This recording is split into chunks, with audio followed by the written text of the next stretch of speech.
निंबाळकर आणि समद काझी यांची दुर्दैवी जी हत्या झाली त्याला आता जवळजवळ 20 वर्ष होत आलेली आहेत आणि गेली 17 वर्ष या विषयाच्या बाबतीतला कायदेशीर जो प्रक्रियेचा विषय आहे तो चालू आहे, प्रदीर्घ चालू आहे. न्यायदेवतेवरती पहिल्यापासूनच आमचा पूर्ण विश्वास होता आणि 17 वर्षानंतर न्यायदेवतेने आम्हाला न्याय दिलेला आहे.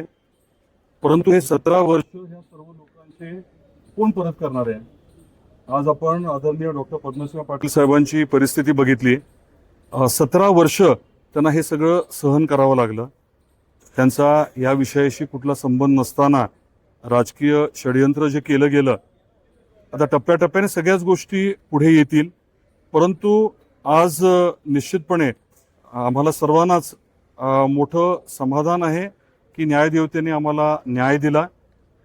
दुर्दैवाने डॉक्टर साहेबांना नेमकं काय झालंय सांगू शकत नाही, त्यांना ते कळणारही नाही.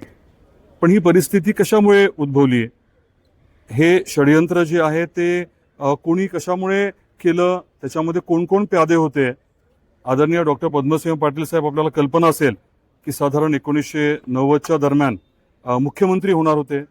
तसा त्यांना शब्द दिला होता. काही कारणामुळे ते होऊ शकलं नाही.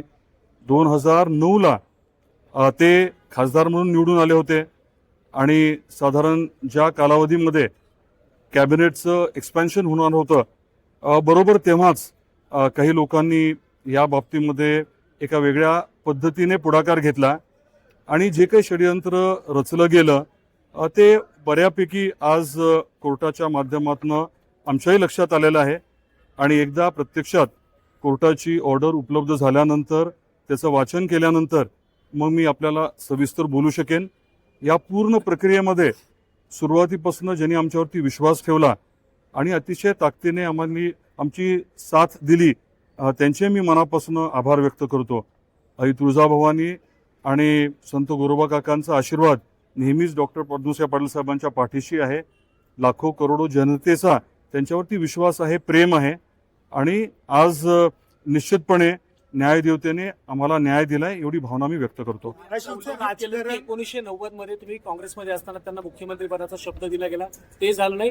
2009 मध्ये कॅबिनेट मंत्री होणार अशी शक्यता होती. त्यावेळेला सुद्धा एक्सपॅन्शनच्या वेळेलाच हा सगळा खटला पुढे आणला गेला. जाणीवपूर्वक पक्षातीलच काही लोकांनी हे षडयंत्र रचलं होतं. याबद्दल मी आज बोलणार नाही. इतके दिवस मी जास्त बोललो नाही की आमच्यापैकी कोणीच जास्त बोललं नाही, कारण हे सगळं न्यायप्रविष्ट होतं. बरेच जण ह्याचा राजकीय फायदा घेत होते. अतिशय चुकीची विधानं, धादांत खोटी विधानं करत होती. परंतु मी तेव्हा काहीच बोललो नाही.